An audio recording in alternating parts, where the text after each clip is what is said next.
हर हर महादेव मित्रों, आज हम बात करेंगे असम के शासक खेन वंश के महाराजा पृथुराय जी के विषय में, जिन्होंने नालंदा विश्वविद्यालय को नष्ट करने वाले तुर्की अफगानी लुच्चे बख्तियार खिलजी की भयंकर कुटाई की और उस लुटेरे को अपमानित कर वहां से भगा दिया था।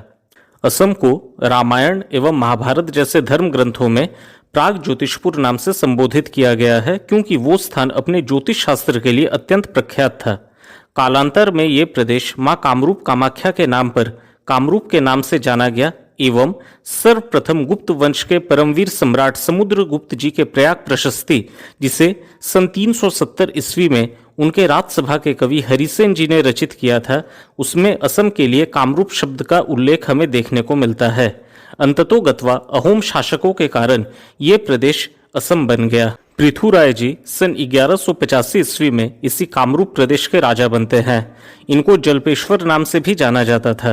ये नरकासुर के वंश से संबंध रखते थे एवं इनका परिवार मां दुर्गा के कामतेश्वरी रूप के उपासक थे, तो इन्हें कामेश्वर नाम से भी जाना जाता है। यदि हम उस समय के राजनैतिक परिदृश्य को देखें तो हम पाएंगे कि मुस्लिम आक्रांताओं ने हमारे भारत पर आक्रमण करना प्रारंभ कर दिया था। 2 कौड़ी का लुटेरा मोहम्मद घोरी, घोरी का गुलाम, जिसे घोरी ने बाद में अपना दामाद भी बना लिया था, अर्थात गुलाम कुतुबुद्दीन ऐबक। इसी कुतुबुद्दीन के अंदर ये बख्तियार खिलजी मोहम्मद घोरी की सेना में एक सामान्य सैनिक का कार्य किया करता था। बख्तियार खिलजी का जन्म अफगानिस्तान के गर्मसिर में हुआ था। खिलजी तुर्की मूल का एक इस्लामिक कबीला था, जो कि उस समय अफगानिस्तान तक आ गया था। बख्तियार खिलजी लड़कियों की दलाली और लूटमार के कार्य को किया करता था। ये नाटे कद का और विचित्र से डील डोल का बख्तियार गुलाम कुतुबुद्दीन ऐबक के शासनकाल में विंध्याचल के आसपास के कुछ गांवों की जमींदारी गुलाम कुतुबुद्दीन ऐबक की गुलामी कर प्राप्त कर लेता है। एक बार गुलामों का गुलाम बख्तियार अस्वस्थ हो जाता है, तब बख्तियार को इस्लामिक नीम हकीम ठीक नहीं कर पाते हैं।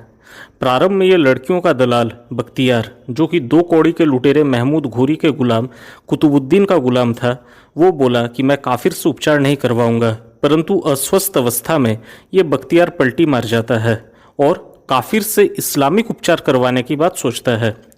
उस समय नालंदा विश्वविद्यालय के आयुर्वेद के विभागाध्यक्ष थे राहुल श्रीधर जी, जिनकी ख्याति विदेशों तक थी। तब बख्तियार राहुल श्रीधर जी को बुलाकर बोला कि इस्लामिक पद्धति से वो उसका उपचार करे। तब राहुल श्रीधर जी ने इस बैक्टीरिया अर्थात बख्तियार खिलजी को कुरान के कुछ पन्नों पर औषधि का लेप लगाकर उसे पढ़ने के लिए देता है। जब वो पृष्ठ पलटने के लिए उंगली पर थूक लगाता था, तब उस थूक के साथ वो औषधि उसके शरीर में प्रवेश कर जाता है और वो नीच बख्तियार स्वस्थ हो जाता है। तब ये कृतज्ञ बख्तियार खिलजी हीन भावना से ग्रसित हो जाता है कि इस्लामिक नीम हकीम जो न कर सका, वो ये काफिर कैसे कर दिया। सन 1199 ईस्वी में बख्तियार नालंदा विश्वविद्यालय पर 200 से अधिक जिहादी लुच्चों के साथ आक्रमण कर देता है। नालंदा विश्वविद्यालय के किसी भी छात्र या प्राचार्य ने आक्रमण की आशा नहीं की थी। नीच बख्तियार नालंदा विश्वविद्यालय को तोड़कर जलाकर नष्ट कर देता है। नालंदा विश्वविद्यालय के 3 ग्रंथालय, जिनका नाम रत्नोदधि, रत्न प्रकाश एवं रत्न सागर थे, उनमें विद्यमान 90 लाख से अधिक ग्रंथों एवं पांडुलिपियों को जलाकर ये बलात्कारी अनपढ़ मुस्लिम लुटेरे अपना हाथ सेकते हैं। 3 महीने तक तो ये पुस्तक जलते रहे और 6 महीने से अधिक समय तक इन ग्रंथों के जलने से वहां से धुआं उठता रहा। इन अनपढ़ मुस्लिम लुटेरों ने नालंदा विश्वविद्यालय के 12,000 से अधिक आचार्यों, विद्यार्थियों एवं बौद्ध भिक्षुओं को मार दिया। नालंदा विश्वविद्यालय की स्थापना गुप्त वंश के सम्राट कुमार गुप्त प्रथम जी ने सन 427 ईस्वी में की थी। तत्पश्चात ये बैक्टीरिया अर्थात बख्तियार खिलजी विक्रमशिला विश्वविद्यालय को सन 1203 में नष्ट कर देता है। सन 750 ईस्वी में बंगाल के पाल वंश के शासक गोपाल पाल जी ने बिहार के बिहार शरीफ में ओदंतपुरी मठ की स्थापना की थी, जिसमें ओदंतपुरी विश्वविद्यालय भी था। उसे भी इस नीच खिलजी ने 1193 ईस्वी में नष्ट किया था। वामपंथी हास्यकार अर्थात इतिहासकार ये भी कह सकते हैं कि बख्तियार खिलजी ने शिक्षा के क्षेत्र में अहम योगदान दिया। उसने पुराने भवनों को तोड़कर नए भवन बनाने को प्रेरित किया और शिक्षा का आधुनिकीकरण किया। इसके बाद ये गुलामों का गुलाम बख्तियार बंगाल आता है। वैसे आपको बता दें कि आधिकारिक रूप से गुलामों का गुलाम इल्तुतमिश को कहा जाता है।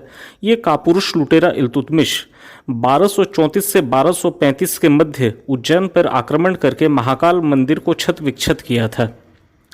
अब हम बख्तियार खिलजी के कालखंड में आ जाते हैं। तो जब वो बंगाल पर आक्रमण करता है उस समय बंगाल पर सेन वंश के परम प्रतापी शासक राजा लक्ष्मण सेन जी का शासन था और उनकी राजधानी नदिया जिला थी। उस समय उनकी आयु लगभग 80 वर्ष के आसपास थी और उनके पास एक अत्यंत छोटी सी सेना थी।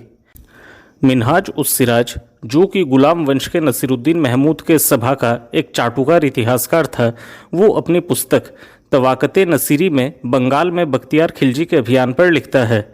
मिन्हाज उस सिराज इस घटना के 60 वर्षों के उपरांत बंगाल में जाकर एक वृद्ध मुस्लिम सैनिक शमसुद्दीन के कथन को आधार बनाकर कहता है कि जब बख्तियार खिलजी के 18 घुड़सवारों ने व्यवसायी बनकर राजा लक्ष्मण सेन जी के महल में जाकर अचानक से आक्रमण किया और बाकी की सेना दूर से देख रही थी, तब 80 वर्षीय राजा पलायन कर देते हैं और बख्तियार खिलजी बंगाल को जीत लेता है। कुछ इतिहासकार कहते हैं कि लुच्चे बख्तियार के पास उस समय 25,000 की सेना थी और लक्ष्मण सेन जी के पास लगभग 800 से 900 सैनिक थे और वे सभी लड़कर वीर गति को प्राप्त होते हैं और लक्ष्मण सेन जी कहीं चले जाते हैं। परंतु राष्ट्रगीत वंदे मातरम के रचयिता बंकिम चंद्र चट्टोपाध्याय जी ने इस कथन को पूर्णतः नकार दिया है। विकिपीडिया के हिंदी संस्करण में राजा लक्ष्मण सेन जी को इस युद्ध का विजयी कहा गया है। कुछ इतिहासकार ये कहते हैं कि जब राजा लक्ष्मण सेन जी को यह ज्ञात हुआ कि बख्तियार उन पर 25,000 सैनिकों के साथ आक्रमण करेगा, तब सैन्य संग्रह करने वो विक्रमपुर की ओर अग्रसर होते हैं और उनके ज्येष्ठ पुत्र माधव सेन जी जलंगी नदी के तट पर सेना का गठन करते हैं। इधर राजा लक्ष्मण सेन जी विक्रमपुर से सेना लेकर नदिया जिले आ जाते हैं। तब सन 1203 ईस्वी में नदिया जिले के नवद्वीप नामक स्थान पर बेडोल से बख्तियार खिलजी एवं राजा लक्ष्मण सेन जी के मध्य युद्ध होता है और इस युद्ध में गजारूढ़ लक्ष्मण सेन जी ने एक तीर से बख्तियार को क्षत विक्षत कर दिया था और वो गिरकर हाथियार हथियार चिल्लाता है। इस घटना की पुष्टि राजा लक्ष्मण सेन जी के राजसभा के कवि शरण एवं उमापतिधर जी ने की है। उन्होंने अपने श्लोक में राजा लक्ष्मण सेन जी को मारन कमलदेव और बख्तियार को म्लेच्छ नरेंद्र कहकर संबोधित किया है और इस युद्ध को उन्होंने एक तीर का युद्ध कहा है। इस घटना के उपरांत बंगाल में एक बहुत ही छोटे से स्थान पर इस्लामिक शासन का प्रारंभ होता है। 1203 ईस्वी में हुए इस युद्ध के बाद बख्तियार बिहार आ जाता है और 1206 ईस्वी में वो सिलीगुड़ी के मार्ग से असम और तिब्बत को जीतने की बात सोचता है और 12,000 सैनिकों के साथ वो कामरूप प्रदेश पर आक्रमण करने को निकलता है। अब ध्यान देने योग्य बात यह है कि यदि ये नीच बख्तियार खिलजी बंगाल में 25,000 सैनिकों के साथ आक्रमण किया था, तब वो कामरूप प्रदेश पर आक्रमण करने 12,000 सैनिकों के साथ क्यों आया? संभवतः उसके सैनिक बंगाल में राजा लक्ष्मण सेन जी के सेना के हाथों मारी गई थी या क्षत विक्षत हुई होगी। इस समय असम पर खेन वंश के महाराजा पृथुराय जी का शासन था और उत्तर में असम की सीमा तिब्बत से मिलती थी तथा पश्चिम में तीस्ता कारतुआ नदी असम की सीमा थी। असम आते समय ये लुच्चा बख्तियार खिलजी कई लोगों से इस्लाम कबूल करवा रहा था। इसी क्रम में एक मनुष्य इस्लाम कबूल कर अपना नाम अली रख लेता है और वो बख्तियार के लिए कामरूप प्रदेश में मार्गदर्शक का कार्य करता है। जैसे ही महाराजा पृथु जी को अपने गुप्तचरों से बख्तियार के आने की सूचना प्राप्त हुई, अविलंब उन्होंने बोडो और राजवंशी जनजाति के साथ अन्य स्थानीय जनजातियों के योद्धाओं को एकत्रित किया। तदुपरांत उन्होंने बख्तियार को उसके 12,000 सैनिकों के साथ एक पतली सी पुल से ब्रह्मपुत्र नदी को पार कर अंदर आने दिया और जैसे ही वो अंदर आया उन्होंने वो पुल तोड़वा दिया। इसके बाद महाराजा पृथु जी ने 27 मार्च 1206 ईस्वी में बख्तियार और उसके सैनिकों पर आक्रमण कर दिया, जिससे अधिकतर मुस्लिम सैनिक 72 हुरों के पास चले गए। तब मुस्लिम आक्रांताओं में भगदड़ मच गया और वो मृत्यु के भय से ब्रह्मपुत्र नदी में कूदकर भागने का प्रयास करने लगते हैं। कहीं कहीं पर इतिहासकार इसे तीस्ता कारतुआ नदी कहते हैं, क्योंकि तीस्ता कारतुआ नदी आगे चलकर ब्रह्मपुत्र में मिल जाती है। राजा पृथु जी चाहते तो बख्तियार को उसी दिन उसी समय मार सकते थे, परंतु उन्होंने बख्तियार को नदी में कूदकर भागने दिया, क्योंकि वो इस्लामिक आक्रांताओं को एक कड़ा संदेश देना चाहते थे कि वे हिंदू राजाओं से न उलझे। राजा पृथु जी ने उस लुच्चे बख्तियार से कहा था कि वो जिससे भी मिले बस ये कह दे कि राजा पृथु ने उसे पराजित कर उसे ऐसा दीनहीन कर दिया है। मृत्यु के भय से नदी में कूदने वाले अधिकतर मुस्लिम आक्रांता नदी में पानी के तीव्र वेग से बह जाते हैं और तत्काल ही 72 हुरों के पास चले जाते हैं।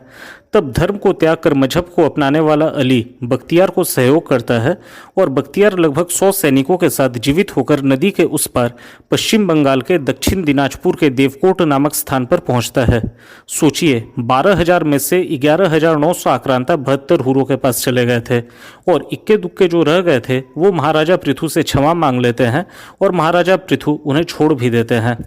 इस घटना के पश्चात वो लुच्चा बख्तियार अपना मानसिक संतुलन खो देता है और वो सबसे महाराजा पृथु के द्वारा अपने पराजित होने की बात कहता है। तब उसका भतीजा अली मर्दान उसे मार देता है, क्योंकि अली मर्दान नहीं चाहता था कि हिंदू राजाओं तक महाराजा पृथु की विजय और इस्लाम की पराजय गाथा पहुँचे। सन 1226 ईस्वी में महाराजा पृथु जी ने गयासुद्दीन बलबन को भी एक बार युद्ध में पराजित किया था। आज भी भारत के जलपाईगुड़ी एवं बांग्लादेश के रंगपुर जिले में भगवान महादेव शिव के कुछ मंदिर और कुछ दुर्ग के टूटे हुए हिस्से देखे जा सकते हैं, जो कि महाराजा पृथु के ही कालखंड में बने थे। उत्तर गुवाहाटी के पास कानाई बोरसी शिलालेख से महाराजा पृथु एवं बख्तियार खिलजी के मध्य हुए इस युद्ध के विषय में हमें पता चलता है। विकिपीडिया और कुछ अन्य वेबसाइट तवाकते नसीरी को आधार बनाकर सन 1228 ईस्वी में महाराजा पृथु के निधन की बात को कहते हैं, परंतु तवाकते नसीरी में वर्णित ये राजा अवध के राजा वृथु थे, जिनका कामरूप के महाराजा पृथु से कोई संबंध नहीं था और ये बात भी विकिपीडिया ही कहती है, तो हम इनके निधन के सटीक वर्ष की पुष्टि नहीं कर सकते हैं। नमन है ऐसे परम प्रतापी, परम शक्तिशाली सनातन धर्म के संरक्षक महाराजा पृथुराय जी को, जिन्होंने मुस्लिम आक्रांताओं को 2 प्रमुख युद्धों में पराजित किया था। यदि आपको ये वीडियो अच्छा लगे तो कृपया इसे लाइक और शेयर करें और हमारे इस चैनल को सब्सक्राइब करें। धन्यवाद।